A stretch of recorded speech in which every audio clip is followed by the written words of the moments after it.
largest city in the Quebec province is Montreal, considered the cultural capital of Canada, with a contemporary cityscape. Cosmopolitan, with architecturally grand buildings and cobbled streets, quaint boutiques and cafes. And of course, the Circuit Gilles Villeneuve. Our Ferrari Challenge drivers arrive here in support of Formula One, many having competed just last weekend at a special Ferrari Challenge race at Le Mans in France, ahead of the 100th centenary of the Le Mans 24 Hours, where Ferrari was victorious with the hypercar. As we reach the halfway point in our Ferrari Challenge North America season for 2023, great racing awaits. Welcome to Montreal. Hello everyone, and welcome to the venue of the Canadian Grand Prix, and of course, importantly, Ferrari Challenge. Midpoint of the season, as I mentioned, as we're looking at just some of the wonderful images from this extraordinary Montreal track. It's some 4.361 kilometres. 14 turns, 6 of them left, and 8 of them are right-handers. It is race 1 of our Ferrari Challenge North America weekend here, with both the Trofeo Pirelli and Copa cars all combined in one fantastic race today and one tomorrow. As you can see, having been to Homestead Miami, COTA, Road Atlanta, here we are in Montreal with Sonoma still to come, Road America, and in Mugello in Italy, the Finale Mondiale. We urge you to follow us on @Ferrari Races. We would love you to do that. So to be pinpoint accurate, this is precisely where we are here in Montreal. And the drivers champing at the bit to get out there and to really enjoy what this track has to offer. A big grid of cars, and of course, as is always the case, the weather will play something of a curveball into how our drivers can get on. We certainly had a very, very interesting qualifying session earlier on, which set the grid for the race that we will see a little bit later on as we take some lovely images of this wonderful Montreal. And it is a very, very vibrant city, and as you can see, it's also really rather weather affected on occasions, and today being one of those. The very damp conditions across the 4.361 kilometres. There are some 14 turns on this track, 6 of them are left and 8 of them are right-handers, and it's a real test for our Ferrari Challenge drivers, made even more testing by the weather conditions which prevail currently. So there is the track in all its glory, and there are Ferrari Challenge cars lining up on the grid. The current track temperature is 17 degrees, air temperature 15 degrees, and I have to say we are very lucky because we are in a very opulent commentary booth here in Montreal, and alongside me I'm delighted as always to welcome very much my partner Shay Adam. Hello. Hello, Dave, and yes, it's one of those days when you're grateful to be inside instead of outside because the conditions are less than accommodating. But the good news is our drivers are well acquainted with them after qualifying today for not only today's race, but tomorrow's race in conditions very similar, to be fair, a bit worse than they are right now for this first race. Brilliant. We did have some effect, though, on the grid based on people needing spare cars for today's race. So that will play into the minds of some of the drivers, thinking, well, there have already been damaged cars, maybe I need to be a little bit more careful. I wonder if that will happen, but who knows? Talking of our drivers, and we have a brilliant bunch of them on track, and we caught up with McCade Wang earlier on, new into Ferrari Challenge. Welcome, McCade. Hello guys, my name is McCade. I'm the driver of number 98 for Ferrari Vancouver. I saw brochures and emails, promotion for Corso Pilota, and I thought, it's a good idea, learn something, it'd be a cool experience. And I did that in March of last year at Thermal, and it was my first time driving on track. And after that I did all the levels and did some tests, and here we are this year, my first year of racing. Obviously nobody has really had that much practice on this circuit since it's a street circuit. I've driven it some in the sim, and it is a pretty tight track, so I'm excited at the same time because it's sort of my home race. A bit of a mixed bag because of course it's my first season of racing in general, and I'm in Pro-Am, so it's not really like I'm not racing against other amateurs or other new drivers, so it's been challenging. And my first race of the year at Homestead, It was really challenging because I've never done any door-to-door racing. And first race, I managed to survive. And then finally, at Roland, I managed to have 2 clean races, and it feels like I'm really making progress. And I'm proud of that. McCade Wang then, lovely to hear from him. And Shay, he makes a very important point, particularly when it comes to this circuit with no acres of tarmac runoff area, very unforgiving walls around the track as well. You've got to be brave, haven't you? You do, and as a matter of fact, one of the most famous walls in all of motorsport resides just at the edge of our camera shot. That is the Wall of Champions, named as such because so many famous and fantastic Formula One drivers have damaged their cars by just kissing the wall with the right rear of their car on the exit of that final turn, turn 14, onto the front straight. So if Formula One greats have done it, for sure competitors in Ferrari Challenge will aim to not replicate it, but surely might find their cars in a similar position. I tried very hard in the rental car last night with drift in the back end, but it just didn't happen. Best we leave that there, hey? But yes, very much looking forward to the race to come as we take a look at some of the outstanding images of this wonderful city upon which we are racing this weekend. 2 races with the Ferrari Challenge. Now, what's also interesting is the fact here in Montreal, because we're supporting Formula One, we have all our categories of drivers all in the same races. So ordinarily it would be Pirelli and Pirelli Am drivers and Shell and Shell Am drivers, and whether you're Pirelli or whether you're Shell, you would be racing separately. But here in support of the Formula One Grand Prix here in Montreal, all the cars are in together, which was the case also with qualifying earlier on, as Shay mentioned.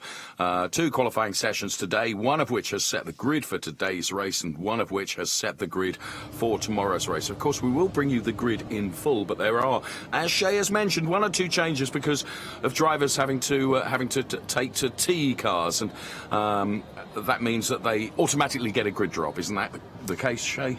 That is correct. You get a 5-place grid drop for taking a T car as the safety car begins to roll away and the grid following in suit. It has meant that one of our pole sitters from today, though, does drop back 5 places. That will be Justin Rothberg, the Trofeo Pirelli Am pole sitter and points leader. Matt Kajewski will be going from pole position alongside his Martin Burrows, so good job from Matt Kajewski. Jason McCarthy and Dylan Medler, they're on the second row of the grid. It's P3 and P4. As we go to the third row, we find Carlos de Quesada and Roberto Perina. Danger men potentially from P5 and P6, I would suggest, with Michael Petramalo and Custodio Toledo on the fourth row of the grid, going from P7 and P8. Dave Musial 2.0, Dave Musial Jr. P9. Then the best of the Trofeo Pirelli Am drivers, he's now Tony Davis, who gets elevated. Chuck Whittle and Brian Cook are on the 6th row of the grid, with Mark Musso and Michael Porter going from P13 and P14. Both Trofeo Pirelli Am drivers. Justin Rothberg, another driver that's been impacted by a penalty, and McCade Wang, who we just heard from. Frank Szczesniak, then the best of the Copa Shell drivers, David Veronin alongside with Eric Marston and Jan Bernier going from P19 and P20. To the next row, it's John Viscup and Ray Acosta, P21 and P22. They complete row 11 of our grid. Thor Haugen and Matt Dalton are P23 and P24. And then to the next row, where we find Cyril Choksi, be one to watch from P25, and Mike Luley going from P26. Cameron Root, P27, before we get to the best of the Copa Shell Am drivers. A brilliant quali from Lisa Clark. She goes from pole. Dana Goodwin, P29. Dan Cornish, P30. Those 3 drivers having a real battle in qualifying. Bruce Cleveland and Paul Lynn are P31 and P32. To the 17th row, where we find Jeff Nunberg and Anthony DiCarlo. And then on the 18th row of the grid, positions 35 and 36 for Roger Monteforte and Lance Corley, who had a brilliant time in Road Atlanta, not finding Montreal quite to his liking yet. And Al Heggie completes our 37-strong Ferrari Challenge grid. What a prospect, Shay. It's going to be a good race because, as you noted there in the grid read, a couple of drivers well out of their normal spots where we're accustomed to seeing them. Some drivers, such as Tony Davis, coming to the front of the Trofeo Pirelli Am field, very strong on pace, and he was actually up amongst some of the front runners in Trofeo Pirelli, close to the front of the grid overall. He now has to make his way through some traffic.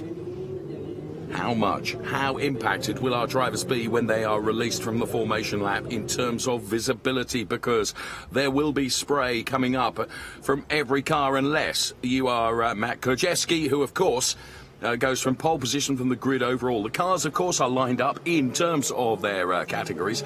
If it's a Pirelli driver, red sun strip across the top of the windscreen. If it's a Pirelli Am driver, white strip across the top of the windscreen. For Shell drivers, it's yellow, and for Shell Am drivers, it's black. And that's how you can identify, and of course the graphics will be up on screen for you as well to keep an eye on who's doing what during the course of this 30-minute Ferrari Challenge North America race.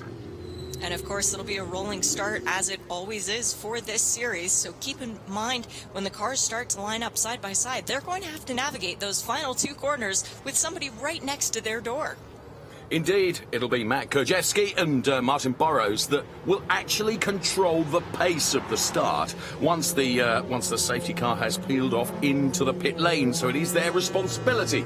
As Shay has said, the cars will line up side by side in full grid formation, ready to start this 30-minute race. Shay, I'm already excited.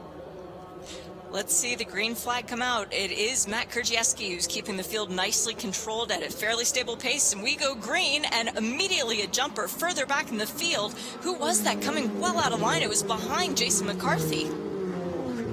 Absolutely, you are right. So all very tentative into the first sequence of turns. You can see how much standing water there is and how cars are beginning to slide as well. I'm looking further down the pack just to make sure that everyone gets through the turns 1, 2 and 3 without too much of a problem, because standing water, and now you can see what I was talking about with regards to the visibility and the spray that's being kicked up from the cars ahead. The man that really doesn't have to worry too much about that is, of course, our leading driver from Ferrari Beverly Hills, Matt Krzyzewski. I think it was Dylan Medler who jumped out of line very early on, trying to get some of that great visibility that you were talking about, because there was none when he was following right behind Jason McCarthy. But everybody managing to make it cleanly through. We're about halfway by this first lap now for the front runners, and so far, knock on wood, everyone's body panels are still pointing in the right direction. Absolutely, I share your sentiment. It was a very, very good and clean and tidy start from all of our drivers. Credit to them as they continue on this opening lap of our first race of 2 this weekend.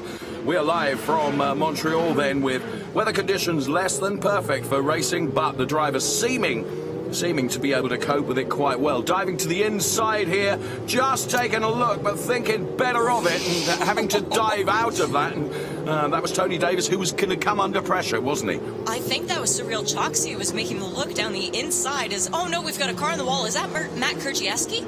It's a dark gray car with yellow mirrors. You might be right there. I think that might be our leader. Oh, goodness me. So all of a sudden, things are beginning to change as we look at the number 15 car then running through the mire, which is Dylan Medler. You're absolutely right, Shay, because Matt has disappeared from our screen, hasn't he? So Jason McCarthy is now leading from Martin Burrows and Dylan Medler and Roberto Perina. And so at this point in time, Dave, we've got to be aware for Jason McCarthy, because he comes into this race second in the championship. He's already going to gain more points than Matt Krzyzewski, but the car behind him, that's Martin Burrows. We've been saying he's the hometown hero. He is Canadian through and through. Quebecois runs through his blood. He wants nothing more than to win this race. For Jason McCarthy, he doesn't need to win the race. He just needs to finish second, or maybe even third. That's going to be the difference in the championship. Looking the most lively here, though, may I say, and this is preventing Martin Burrows getting on terms with Jason McCarthy, is the fact that he's got Dylan Medler right up his trumpet here. Dylan Medler is really going for this. He's unhappy with P3. He wants P2. This is all playing nicely into the hands of Jason McCarthy, who is rubbing his hands with invisible soap and escaping up the road and building quite a margin between himself and Martin Burrows, as we now get a full course yellow, Shay. Well, he was building the margin, but yes, the safety car will be deployed and will bunch everyone back up. Our producer, Amanda, has just pointed out to me, Dave Musial Jr., 2.0, we don't see him either, and he's dropped well down the charts, so either he had a problem on that opening lap, along with McCade Wang, actually, who is now scored as in the back of the pack, but that's 2 cars that we have not seen feature that we expected to, whereas Krzyzewski very much featured for the first half a lap before he wound up in the wall. Very curious to know how he got there. Yeah, look at the debris. We can just see from the picture. I wish, obviously the board is out, which says SC. Yes. Let's see. Here we pick up on replay. Well done to the guys for being so quick with this. As we look at the Matt Kurjewski car, Coming through the hairpin. I wonder if Lost it. I think he just touched one wheel on the painted white line. Yep, I think you're right, and that just sort of sucked him over to the right side of the track, where then he got on the grass, speared across the track, and back over to the driver's left. Now, this is what I called wrong. I thought Tony Davis was under pressure here, but it wasn't Tony Davis. You were absolutely right. You called it correctly. Surreal Choxy. Yeah, and there we can and there's McCade Wang. McCade Wang was pointing in the wrong direction, wasn't he?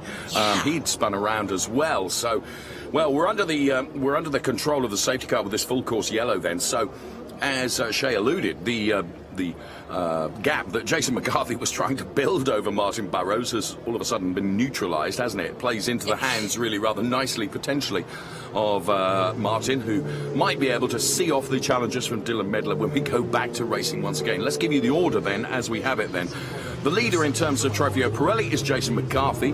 The leader in Pirelli Am is Tony Davis. Frank Szczesniak is leading for Shell, and for Shell Am it is Lisa Clark.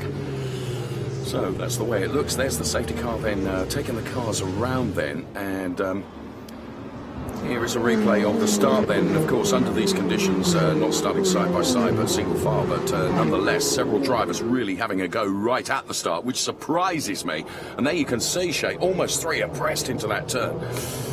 Very brave move from a dark blue car going down the inside of Mark Musso, actually, into that first turn, making it stick. I'm quite surprised by that.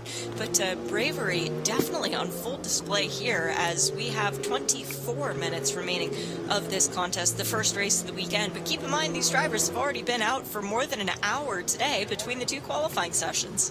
It's been a busy day, hasn't it? And, Yes. actually, I know we said this earlier on, but credit to the drivers in really difficult conditions for both of the qualifying. Qualifying 1 was to set the grid for today's race, qualifying 2 for tomorrow's race.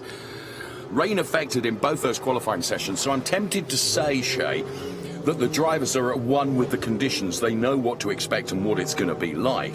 Yes. And credit to the drivers. If there have been any offs, it's been brought about by just the tiniest of errors, as we saw, I believe, with Matt Kurjewski. I think he just got one wheel onto the painted white lines, which you and I both know are extraordinarily slippery.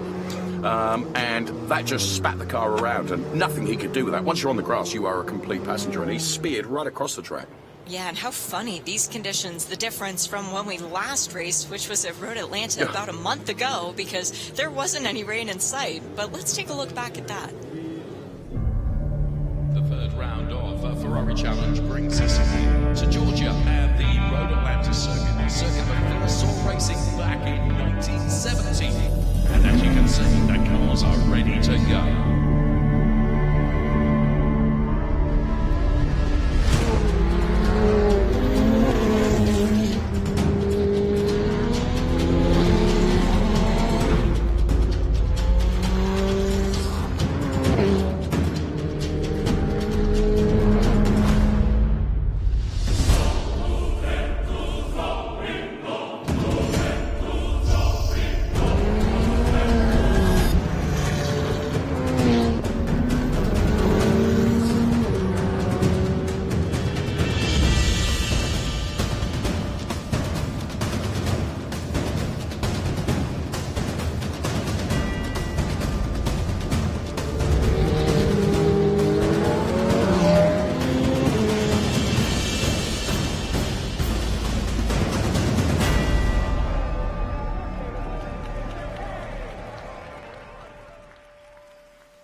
If we needed reinforcing of just how nice the weather was last time out, there it was.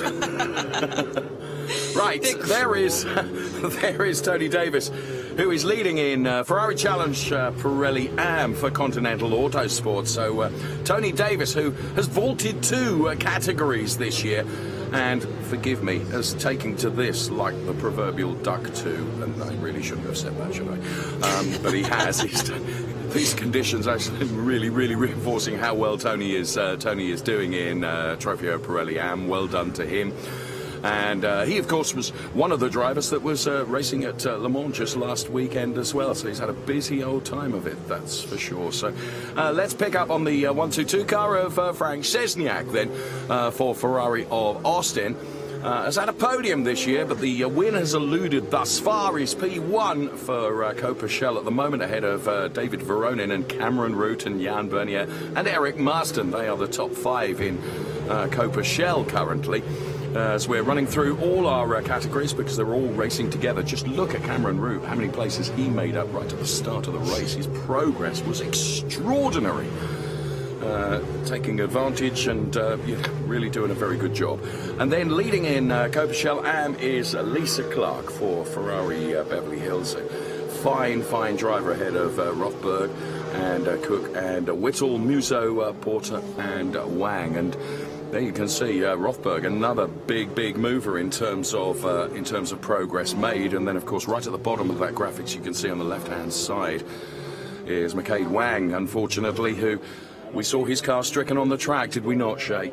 Yes, we did. And you picked up on 2 of the cars as the biggest movers were 2 of the cars who were sent to the back of the classes. Well, 5 grid spot penalties for each of them as a result of switching to their T car for this weekend, for today's race and then ultimately tomorrow's race as well. So they then were moved out of position. We knew the speed was there. All they had to do was prove it, and that's what they've been doing so far. I'm curious to see if Cameron Root can actually get up to David Veronin, his battle enemy, I will say, from Road Atlanta. Veronin came out on top in both of those contests, but it's been a very tightly fought battle between the 2 of them for the majority of the races this year. Frank Szczesniak, as you picked up on, also got pole position in the second round of the Homestead weekend, but that was his only podium, and it was a second, as you said. So Frank is looking to try and finish that unfinished business from Homestead. Yes, and just to pick up on what you were saying about Cameron Root and Veronin, they had such epic battles last time out at Road Atlanta. It really was a joy to be able to talk about those 2 drivers doing such a good job and really entertaining. And throughout the grid of Ferrari Challenge drivers and cars, of course, we have awesome entertainers and some great race action. Regrettably, we're not seeing much of it at the moment. The reason being we are under a full course yellow. The cars being taken around the track behind the safety car because of a couple of cars that have gone awry in the early stages of this race. It's perhaps not unexpected given the hugely challenging weather conditions that greet us here in Montreal. And, well, we hope to go back to racing just as quickly as we can get those cars recovered. It's critical, and it's always even more important here, Shay, of course, where you have such limited space and runoff area. Cars have to be collected on a low loader and taken back to a position of safety before we can go safely back to racing. Yes, and I'm hearing that could be as early as this time by. The safety procedure nearly complete as far as the cleanup is concerned, and all the vehicles having been properly moved off the track. Now it's just up to the corner workers to deem it officially okay to go back racing, and then we will be getting going once again as we take a look at Justin Rothberg's car. Black now, that's going to throw us off completely, Dave, because his car is normally white with blue. Yes, that's already thrown me a curved ball that I didn't expect, and yes, you're absolutely right. But yes, we'll see. Tony Davis, of course, is going to have to defend his position in terms of leading in Pirelli Am from Justin Rothberg. Jason McCarthy inheriting the lead in Trofeo Pirelli. It's Martin Burrows P2 and Dylan Medler P3. There's a three-way fight that's going to be very exciting if ever there was one, that's for sure. Szczesniak, Veronin and Root, well, they can certainly light things up for us as well, as indeed in Shell Am can Lisa Clark, Dan Cornish and Bruce Cleveland. So I'm champing at the bit for us to go back to racing, and it will happen sooner rather than later. Shay seems to have the inside line on the information. I'm just looking into the safety car. I can still see the lights flashing though, Shay. Yep, I'm with you on that. I do see them flashing, but see, all the cleanup has been extricated from that area of track where Matt Krajewski's car came to a rest just off to the left-hand side. Slippery surface flag is out. No surprises there. I think the whole track is a slippery surface at the moment. And I do appreciate seeing that our safety car driver is fully helmeted as well, so no limit to the safety effects that are being put in. As, there we go, the lights are out. We are going to go green this time by. Yes, hold on to your hats, everyone, because this is going to be what I colloquially term a dash for cash, because we're going to be at about half distance, aren't we? Dave, we're in Canada. Hold on to your toques. Okay. Use the proper colloquialisms. Sorry. I learn something every time I work alongside you. It's what brings me so much joy. So it'll be the responsibility then of Jason McCarthy to control the pace of the restart. Now, he'll back the cars up. Of course, Martin Burrows, what he needs to do is kind of anticipate when Jason McCarthy is going to give it 100% on the loud pedal, and Dylan Medler the same on Martin Burrows, really. As let's go back to racing again. This is Ferrari Challenge. We're live in Montreal as we get the greens after an elongated safety car period. We've got 15 and a half minutes of racing still to come as drivers into turn number one. Oh, and you can see Martin Burrows perhaps carried a little bit too much speed there. That's played into the hands of Dylan Medler. But Dylan could not find a way past. So Martin Burrows made that car a little bit wider to prevent Dylan from coming through. And Martin will be the first to admit that probably he carried a little bit too much speed into there. But of course, as you have said, Shay, he's got the pride of being the local driver. He wants to do everything he can to unseat Jason McCarthy. And you know what? That line kind of worked for Martin Burrows because he missed the giant puddle at the apex of turn one. So he's not that much further behind our leader than he was coming back to the green flag. The top four, though, grouped together by nothing at all. McCarthy, Burrows, Medler, and Perena. Then a breath back to Carlos de Quesada, the driver who starts on the front row for tomorrow's race, still very much in the mix. Yes, as Martin Burrows is now beginning to light the wick and ramp up the pressure a little bit on Jason McCarthy. You can see him getting closer to him now. For Martin Burrows, it's really difficult because he's trying to look to see where he's going as well because of the spray coming off as he looks to the inside line. There's a little love tap between the two of them. But Jason McCarthy had got a little bit more momentum. So Martin Burrows means business here. There's no question about that, Shay. Brilliant racing. So much respect between these two competitors as Burrows is not backing off one iota. They're almost side by side going down the back straight. Burrows late on the brakes. Can he make it stick? He does! Wow, that is awesome. Well done, Martin Burrows. Here comes Jason McCarthy coming back at him, though. If he can indeed make this stick, he tries to make the car a little bit wider to prevent Jason McCarthy going through on the outside. This is awesome racing in really, really difficult conditions for all the drivers. Credit to them. Oh, as Dylan Medler makes contact with Jason McCarthy. That sends both of them pointing in the wrong direction. Now, I think they'll both be able to get going from there.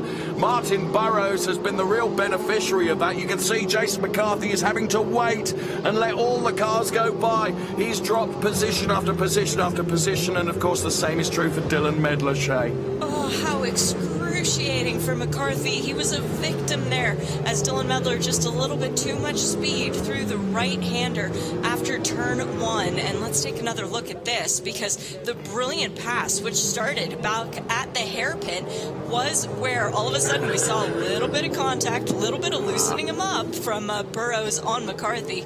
But Burrows making the pass stick, tried to go around the outside down the back straight and just outbroke Jason McCarthy. Brilliant move. He was king of the late breakers, wasn't he? That was an extraordinary overtake. You're absolutely right. Rubbin is racing, but this, unfortunately, Dylan, just to the inside corner of Jason McCarthy. It was really, really unfortunate. And do you know what? There was a lot of water coming up there, and I wonder whether Dylan found a puddle that he perhaps didn't expect. Yes, I would agree with that, and I would also say that McCarthy opened a window slightly, and Medler Yes. thought that he could get through, but unfortunately what he thought was an open window was a screen door. It was not an open opportunity. Race Control will definitely have another look at that, as Michael Petramalo running out through the chicane, going straight on and taking the penalty area, if you will, to then safely rejoin. Yes, and it was a safe rejoin, which was very, very good to see. Now, whilst all that's been going on, Tony Davis has lost the lead in Pirelli Am to Justin Rothberg, who is now P1. It's Davis to P2, Cook P3, and David Veronin has got by Frank Szczesniak in Coperchel. And Coperchel Am, it remains Lisa Clark leading the way. You can tell from the graphics on the left-hand side of the screen. As we have a battle developing on the back straight, that is Brian Cook getting around Tony Davis as well. So Davis now down into third position from first. We're not at all surprised to see Justin Rothberg back in the points. Remember, he did qualify on pole position, but the necessity of a backup car meant that he took a 5-place grid penalty and started virtually in class. So he went from the front of the class to the back. Well, now he's righted things and taken himself back up to the front. Here's another view of an incident. Oh, that was Roger Monteforte getting shoved off the track, going into the hairpin, grazing the wall the entire way down. I didn't see who helped him into that. Did you, Dave? No, I didn't. No, I didn't. All I was really concentrating on the fact that Roger managed to just keep it sliding against the wall. Let's take a look again here. That's Justin Rothberg, who's now hounding Custodio Toledo. So Custodio Toledo under some pressure now. We're back to the race as it continues now. Martin Burrows, helped by the fact what was going on behind him, has increased his lead to some 1.6 seconds. So he's doing a very, very good job, that's for sure, in terms of Trofeo Pirelli. But there's lots of action elsewhere as well, including some cars choosing not to take the corner because feeling that the runoff area will afford them the opportunity to at least keep the car on the track. That also could be an entrance into the pit lane. I know I've been thrown off by that a couple times this weekend. Okay. I think it might be Roger Monteforte making his way back into the pits. Following Brilliant him. Job by him to keep that car out for more damage. And that could have, that again could have changed the shape of the race, couldn't it? Because the car could have been stricken and we'd have been to another full course yellow and safety car once again. So, okay, back to it then with all the cars doing everything that they can. I was looking at Frank Szczesniak just a couple of moments ago, who of course is still P2 in Coperchel. Dave Veronin now leading that as we watch the number 68 car there going through. Chuck Whittle being chased down by Brian Cook, and Custodio Toledo it is actually that's being chased down by Brian Cook. Now that's not an in-category battle, if you will, because Custodio Toledo, of course, Trofeo Pirelli driver, whereas Cook is Pirelli Am. So Burrows, Perina and Carlos de Quesada then the top three in Ferrari Challenge Trofeo Pirelli. For the Pirelli Ams, it's Rothberg, Cook and Davis. For Shell drivers, Veronin, Szczesniak and Root. And then for the Am drivers, Lisa Clark, keeping Dan Cornish-Keane and Bruce Cleveland in P3. This is a really interesting moment for Brian Cook because he wants to get around Custodio Toledo to try and reel back in Justin Rothberg. But Custodio is doing nothing wrong. He's driving his own race. He's not interfering, if you will, with the battle directly. He's just driving his race car. So this is where you wonder, how much of a risk is Brian Cook going to take? And the question is now answered because he has severe pressure behind from Tony Davis. And Tony Davis is a real racer, isn't he? And Tony is, if he's gifted an opportunity to get closer, he's going to do that, as we just saw.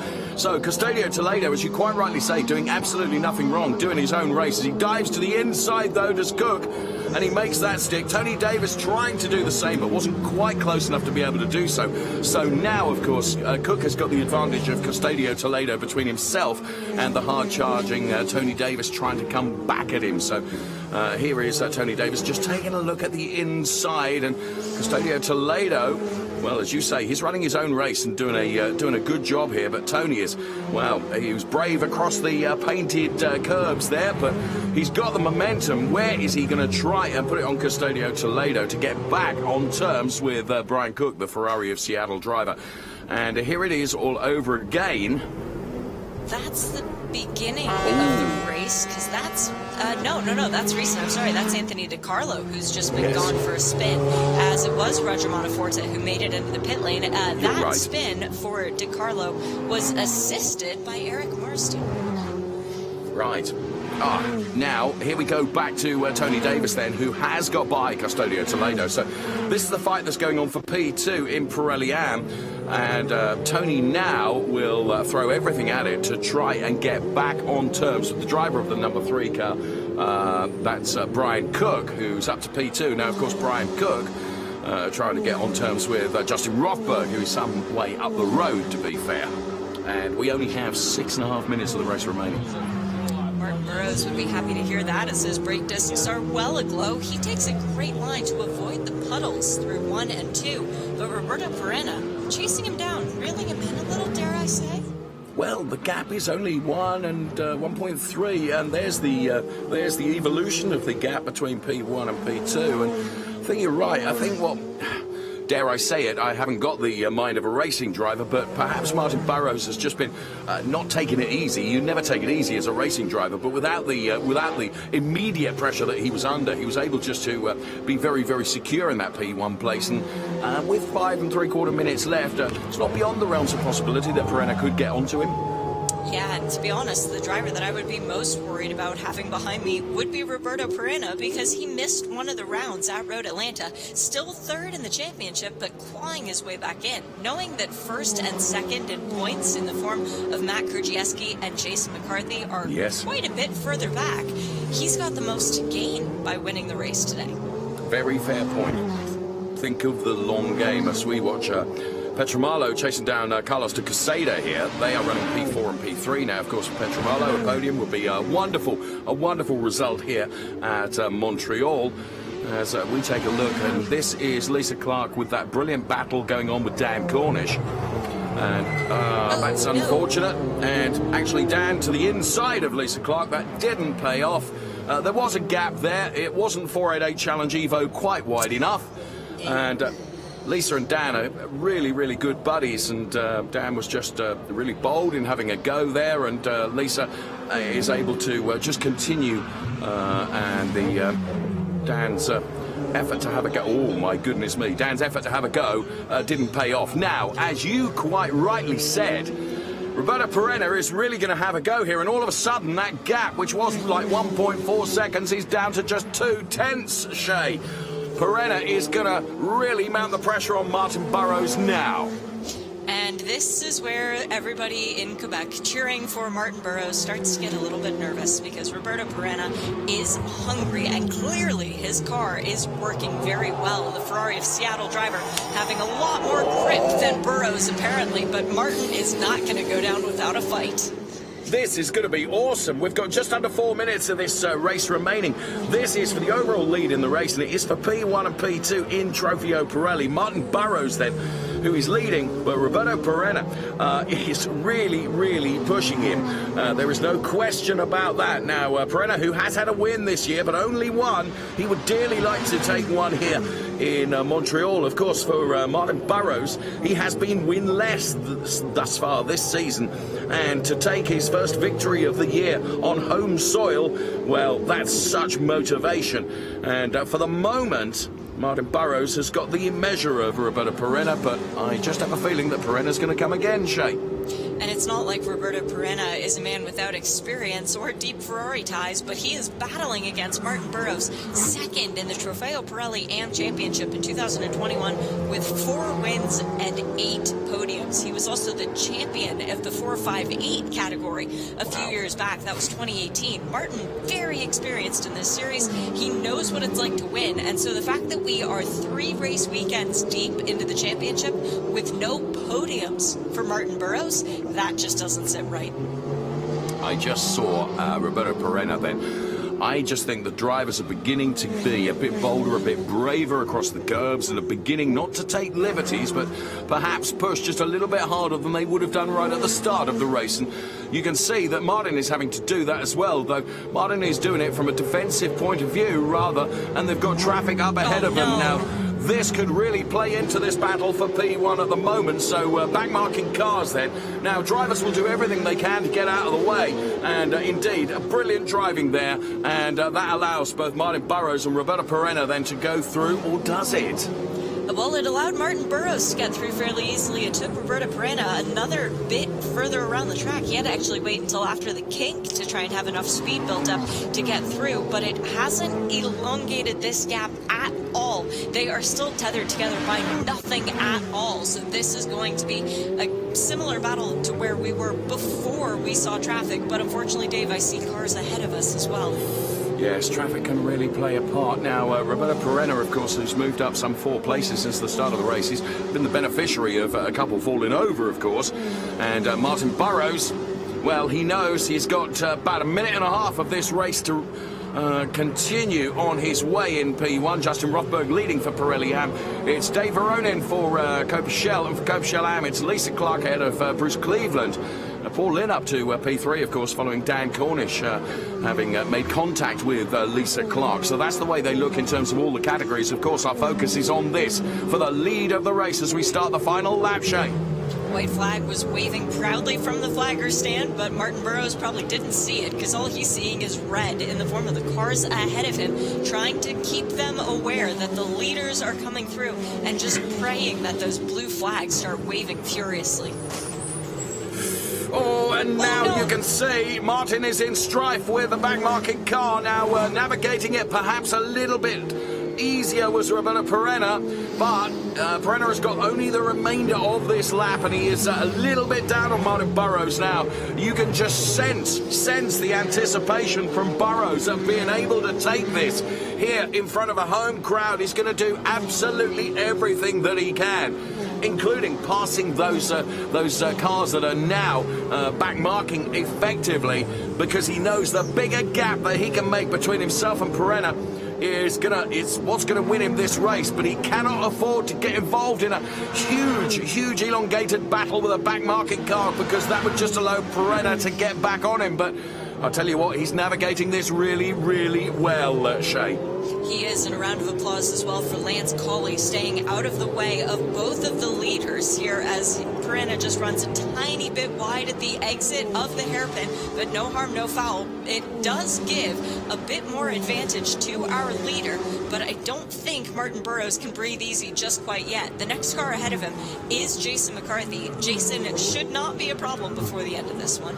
And you could see the Jason McCarthy car was crabbing. Such was the damage from earlier on. But heading for the checkered flag comes Martin Burrows to take the win ahead of Roberto Perena and Carlos de Quesada, who will bank P3 as we're seeing back-marking cars before we get to the Carlos de Quesada car.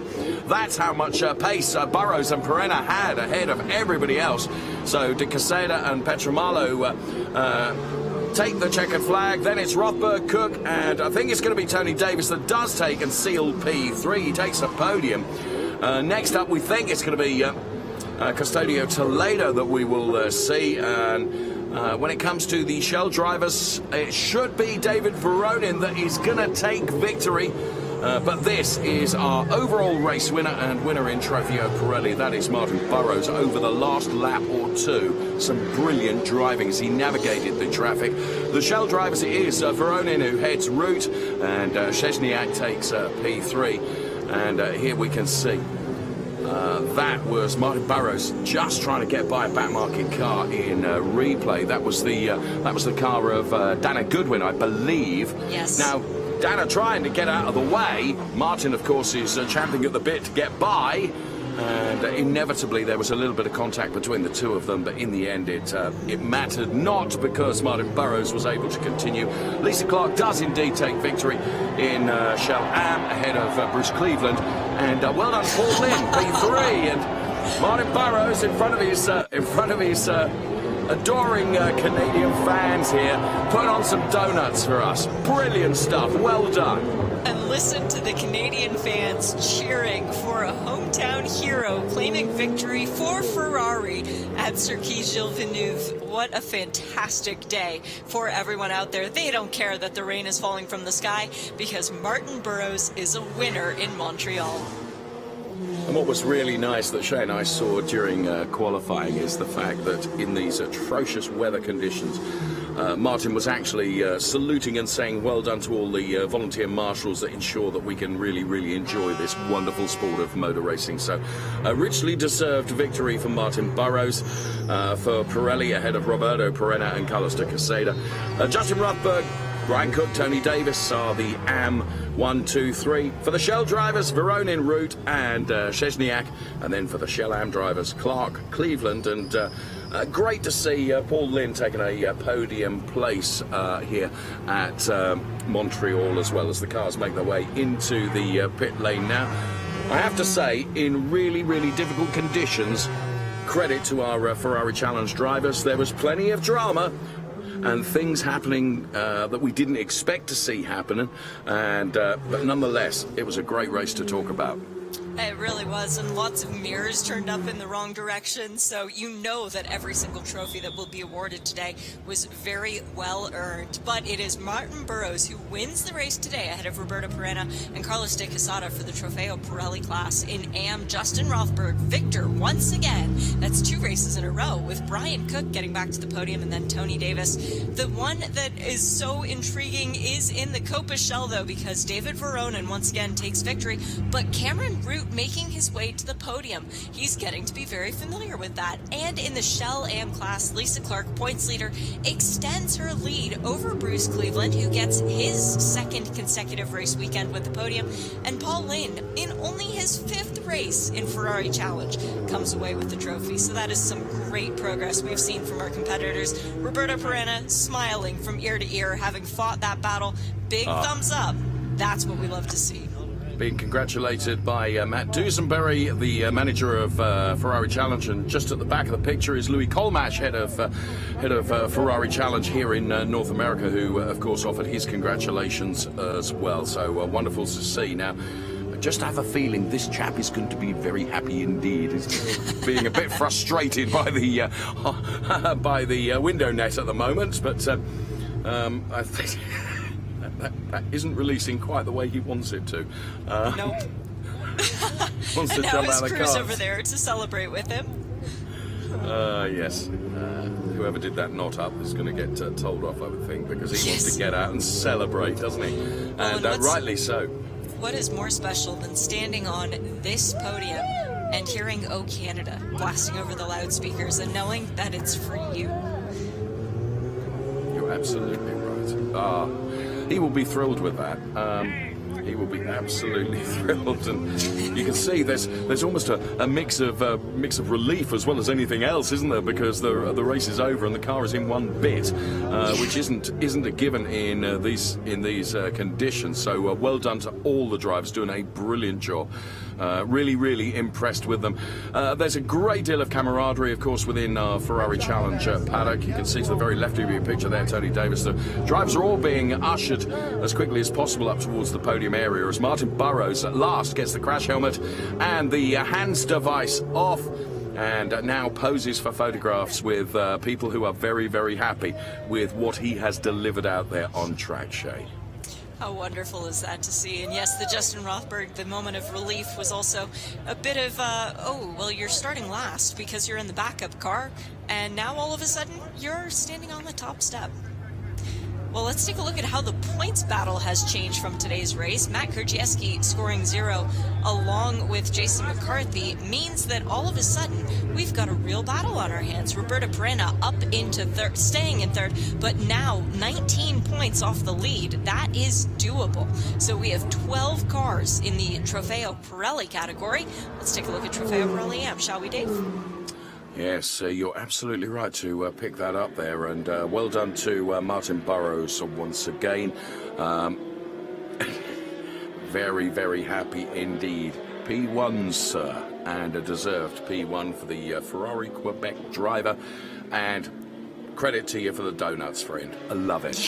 We are in showbiz. We are in showbiz, and as if by magic, there they are. No one can do that like I can on a moped. But in a 488 Challenge Evo, you are the master, Martin. Well done, sir. Donuts that even Tim Horton would be proud of. Well done, my Canadian friend. There's the Frank Szczesniak car that we're looking at right now as the podium is being assembled. I have to say the team working really, really. And there, to the very left-hand side of the picture, you can see Marc Genet in the background there. Drivers' Championship points for Trofeo Pirelli Am. Justin Rothberg, 74 points. Tony Davis, 63 points. Then Mark Musso on 48 points. And the championship is going to go all the way to the end of the season, and that's precisely what we like. So the Drivers' Championship points for Trofeo Pirelli Am that we could see there. Bit of wind around as well as the rain, I can tell you, and I have to say, when arriving here, it was much colder than I expected. Here is the Copa Shell Drivers' Championship points with Cameron Root, David Veronin and Cyril Choksi. P1, 2 and 3. Now Frank Szczesniak moving up one place, as does Jan Bernier. So they are P4 and P5 in the Drivers' Championship points for Copa Shell right now. Do bear in mind another race to come tomorrow. And Lisa Clark, what a season Lisa is having. 74 points, a full 20 ahead of Dan Cornish, who's P2. Lance Corley, who didn't have a brilliant day today, remains P3 in the Drivers' Championship points for our Copa Shell Am drivers. So podium being readied, I think. We could see the drivers in the assembly area. And also in there was Marc Genet and also Marco Gasparet from Maranello. And, well, of course, we are here in support of the Formula One Grand Prix.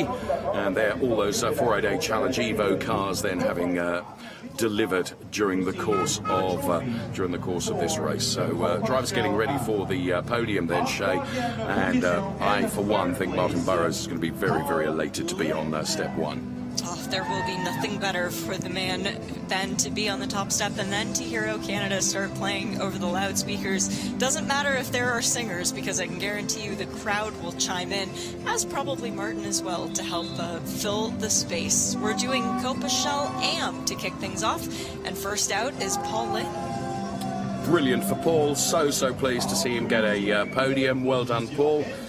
So he goes to step 3 of the podium. Bruce Cleveland walking out to the second step, wearing the first place hat. I was going to say, that's well done. You're always ahead of me, aren't you, in every regard? I just happened to notice that and thought in the back of my mind, that's not right. But it does belong to Lisa Clark for the first place Pirelli hat, as once again, she is race winner in the Shell Am category. Stefan O'Guy looks on then as Lisa Clark on the top step of the podium. This is our Copa Shell Am podium. Lisa having a really tremendous season. So trophy is being presented by our president Matteo Torre. Here to make the trophy presentation first of all to Paul Lynn, Matteo Torre, then the president of Ferrari North America. Up next, of course, Bruce receives his trophy, P2. Had great fun with him in Le Mans, I have to say, over one lunch period. And here is Lisa Clark on the top step of the podium receiving the race winner's trophy. Well done, Lisa.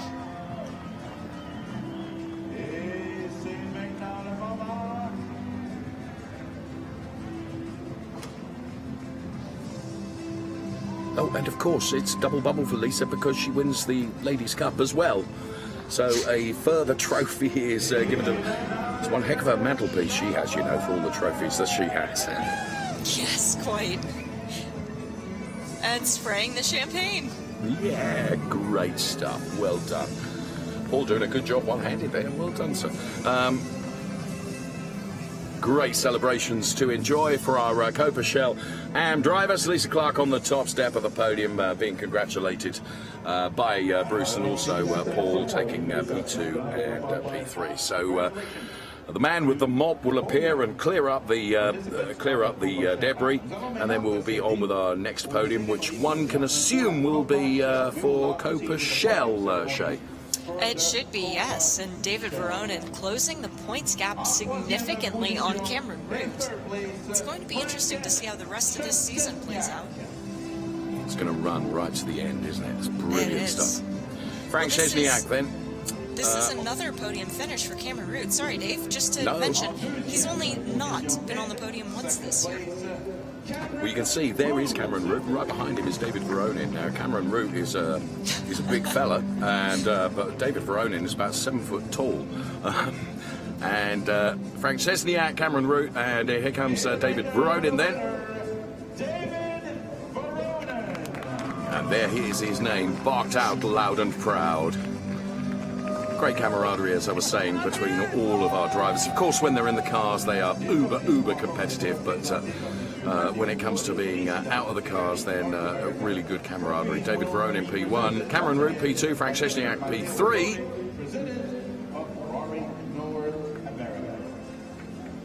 Marc Genet then on trophy presentation duties now, and makes the P3 trophy presentation to Frank Szczesniak. Here comes the P2 trophy to Cameron Root. And on the top step of the podium then, David Veronin receives his trophy from Marc. Pretty good driver in his own right is one, Mr. Genet. Yeah, he's all right. Yeah, he's he all did right. some pretty good stuff in sports cars in Formula One.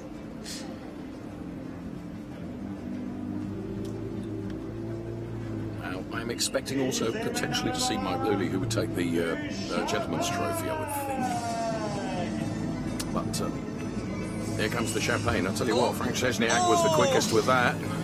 And how mean in Shell Am. We saw some very classy spraying of the champagne just straight out in acknowledgement that these race suits have to be worn tomorrow for tomorrow's race. Well, I would avoid these three guys before tomorrow's race if I was any fan around the track, because they might smell a little bit special. You know exactly what I'm talking about. Yes, I do. Yes, I do. And it's not through my success, I can tell you.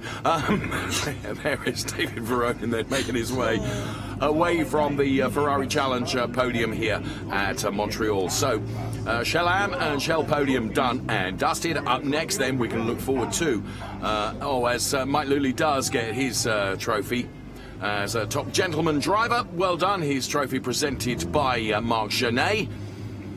I thought I'd made something of a faux pas there, but I hadn't. And up next, we'll be seeing the Pirelli Am podium, I assume, ahead of the Pirelli podium. So we wait and see. They have a habit of going off script, you know. Ah, yes, Pirelli Am then, as Tony Davis makes his way to the third step of the podium, Shay. And what a wonderful drive from Tony Davis, not in the easiest of conditions, but only his second third place finish of the year. It's his third podium of the year. We expect him to be on the top step here soon. For Brian Cook, it's his second place finish of the year. So Brian Cook, another one of those drivers, so close to breaking through and taking victory. But victory today belongs to Justin Rothberg, his third win out of 7 races so far this year. Justin Rothberg, the man to beat. Very much so. Ferrari at Palm Beach, Justin Rothberg then top step of the podium once again, P1. Brian Cook P2, Tony Davis P3. Mr. Vasseur, I believe, will be making trophy presentations, Shay. Yes, very well spotted, Frederic Vasseur, the head of Ferrari Motorsports, and most notably the Formula One team, as Tony Davis gets his trophy first. Now on second, Brian Cook, the Cookie Monster, with a great drive today, but our winner, Justin Rothberg. Fred was in here just a few moments ago. He was, complimenting you, Shay, rather than complimenting me. Typical. Your nose is growing, Dave. And of course, Pirelli trophy to be presented by the head of Pirelli Motorsport overall as well to Justin Rothberg. So well done. Smile. Go on. Go on. He can't hear me from here. We need to shout louder. Open the window and shout. Well done, well done. Great showing. And the Pirelli Am podium then. Ferrari Challenge, we are here in Montreal. Great champagne celebrations, I have to say. I mean, they've been really, really good.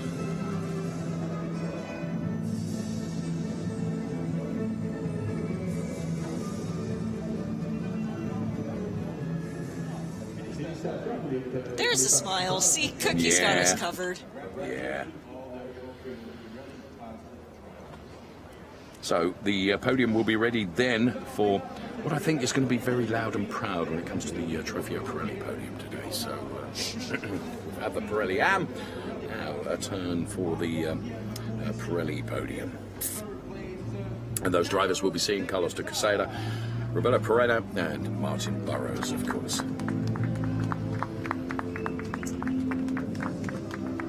Carlos looks so chill. I was going to say calm and assured, I would suggest. Oops, wrong one. See, he's only used to going to the top step. It's Carlos de Quesada. Right. Up next, we'll be seeing Roberto Perena then. Congratulated by Louis Colmash on his way to the step 2 of the podium. And further up in the championship as well, closing the gap. Of course. And Shay, come on, you call this one. You deserve it. The pride of Canada, Quebecois, be proud. It is Martin Burrows, our race winner for race number 1 with the Trofeo Pirelli category. Well done, Martin. Is pretty happy with that. Fred Vasseur once again making the trophy presentations. First of all to P3, Carlos de Quesada receives his trophy. Here comes P2 then for Roberto Perena. And Fred Vasseur, as you can see, team principal of Scuderia Ferrari, and darn nice chap, if I'm honest with you as well. And Martin Burrows then, the happiest man, on the top step of the podium because he's taken a home win. Meantime, the Pirelli trophy is awarded as well. Seems unbelievable, actually, that this is Martin's first win of the season. Doesn't it, though? It's been a long time since we've had to go this deep into a year without Martin Burrows being on the top step. But you know what? It's all worth it now because he is a winner at home. Nothing gets better than that. Who will win the champagne battle? It's not what I was going to say. No, I wasn't going to say that. I thought Burrows would have been well ahead of the game, but he's done the most important bit, and of course he's won the race. And he's very happy indeed, and richly deserved because it was a difficult race to win. You had to navigate not only traffic, but very difficult weather conditions as well.